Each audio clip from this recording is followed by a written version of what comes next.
नमस्ते, मी आहे सोनम. तुम्हा सर्वांचे स्वागत करते moral stories in Marathi for kids या चॅनलवर. आणि सर्वात प्रथम तुम्हा सर्वांना नवीन वर्षाच्या खूप खूप शुभेच्छा. तर चला आता ऐकूया ही गोष्ट जिचे नाव आहे हरीण आणि हत्तीची शर्यत. एकदा एका जंगलामध्ये हत्ती, हरीण, सिंह, वाघ, कोल्हा आणि असे बरेच सारे छोटे-मोठे प्राणी राहत होते. पण हरीण आणि हत्ती हे दोघंही एकमेकांचे खूप छान मित्र होते.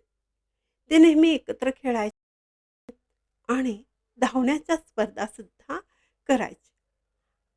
हरीण नेहमीच शर्यत जिंकत असे आणि हत्ती नेहमीच हरत असे. हत्ती जेव्हा धावायला लागला, तेव्हा इतर सर्व प्राणी त्याला हसायचे. त्याची थट्टा करायचे, मस्करी करायचे. बघा, तो किती जाड आहे आणि कसा धावतो आहे.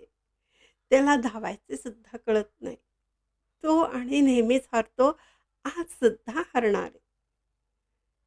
आणि हे खरं ठरले. तो बिचारा हत्ती दरवेळेला हरतो. तो आज पुन्हा हरणार हे ऐकून त्याला खूप वाईट वाटते आणि तो खरंच हारतो. तो सर्वांच्या बोलण्याने मनातून दुःखी होतो आणि मग दूर जाऊन लपून राहतो. कुणालाही सापडत नाही. त्याचे मित्र त्याला बोलवतात, हाक मारतात, पण तो काही येत नाही. जंगलात लांब जाऊन लपून बसतो. हरीण देखील मित्राच्या झालेल्या अपमानामुळे दुःखी असतो आणि रागही आलेला असतो, की बाकीचे सर्वजण आपल्या या मित्राला का चिडवतात? का त्याला त्याची मस्करी करतात? आता हरीण विचार करतो. यावेळी मात्र हत्तीला आपण दुःख होणार नाही याची काळजी घ्यायची. कारण तो माझा प्रिय मित्र आहे. कोणीही त्याची थट्टा मस्करी केलेली मला नाही आवडत आणि मी तसे होऊ देणार नाही. उद्या नक्कीच काहीतरी छान घडेल. माझा मित्र हा छोटुकला हत्ती नक्कीच आनंदी होईल. सर्वजण त्याचे कौतुक करतील आणि मला नक्कीच खूप छान वाटेल. आणि तो सर्वत्र आपल्या मित्राचा म्हणजे हत्तीचा शोध घेतो, पण तो कुठेच सापडत नाही. आपल्या पराभवामुळे निराश झालेला तो हत्ती विचार करतो, मी असं हरून एका जागी बसणं, लपून बसणं योग्य नाहीये. मला पुन्हा प्रयत्न करायला हवेत. स्वतःवर विश्वास ठेवावा लागेल आणि हो, अजून जास्त मेहनत करावी लागेल.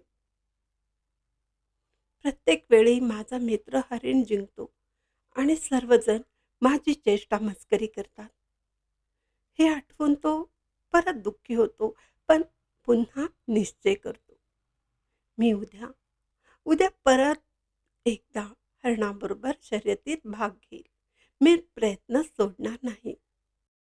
मी माझे सर्वोत्तम प्रयत्न करेन आणि काही झाले तरी मी जिंकण्याचा प्रयत्न नक्कीच करेन. आणि दुसऱ्या दिवशी त्या ठिकाणी पुन्हा जमतात. पुन्हा तिकडे शर्यत होणार असते. आता मात्र सर्वांना वाटत असते, आता काही हत्ती येणार नाही. तो लपून बसलाय आणि सारखं हरण्याला आणि लोकं मस्करी करतात, त्याची चेष्टा करतात. त्याला आवडत नसणार आता नक्कीच येणार नाही.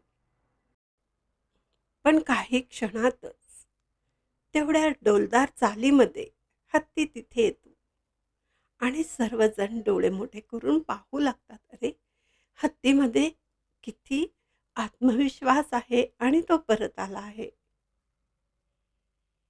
हत्ती स्वतःला पटवून देत असतो. आता कोणी किती हसले ना, तरी नक्की कठोर परिश्रम मी करणार आणि जिंकण्याचा प्रयत्नही.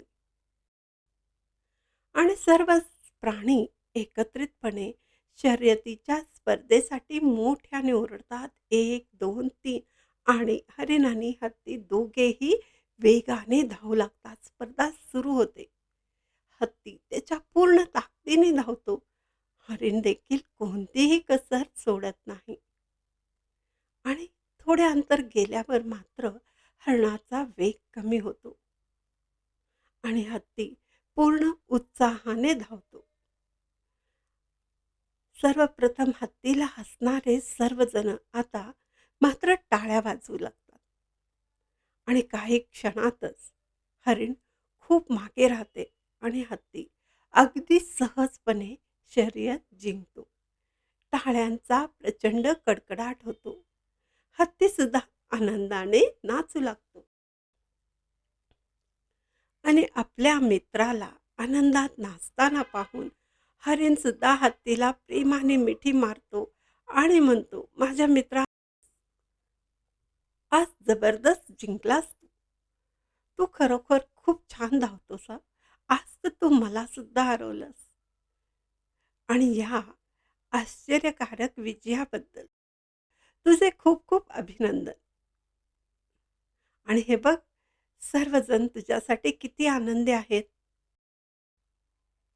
आणि सर्वच प्राणी हत्तीला विजयाबद्दल अभिनंदन करतात. हत्ती खूप आनंदात असतो.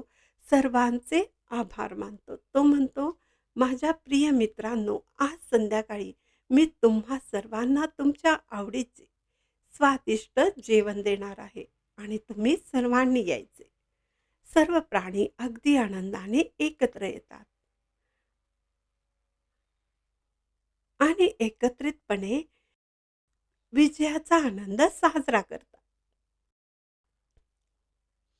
कधी-कधी आपला आनंद आपल्या प्रियजनांच्या आनंदात असतो. त्याचप्रमाणे हरल्यानंतर सुद्धा हरिण जिंकला होता. कारण त्याचा आनंद त्याच्या विजयाच्या आनंदापेक्षा आज खूप मोठा होता. कारण त्याचा प्रिय मित्र हत्ती खूप आनंदी होता आणि तो जिंकला होता. तात्पर्य, कधी-कधी स्वतःच्या आनंदापेक्षा दुसऱ्यांच्या आनंदात आपल्याला जास्त सुख मिळते. तर कशी वाटली ही गोष्ट आम्हाला नक्की सांगा आणि चॅनेलला सबस्क्राईब करा, शेअर पण करा. पुन्हा भेटूया नवीन स्टोरीमध्ये.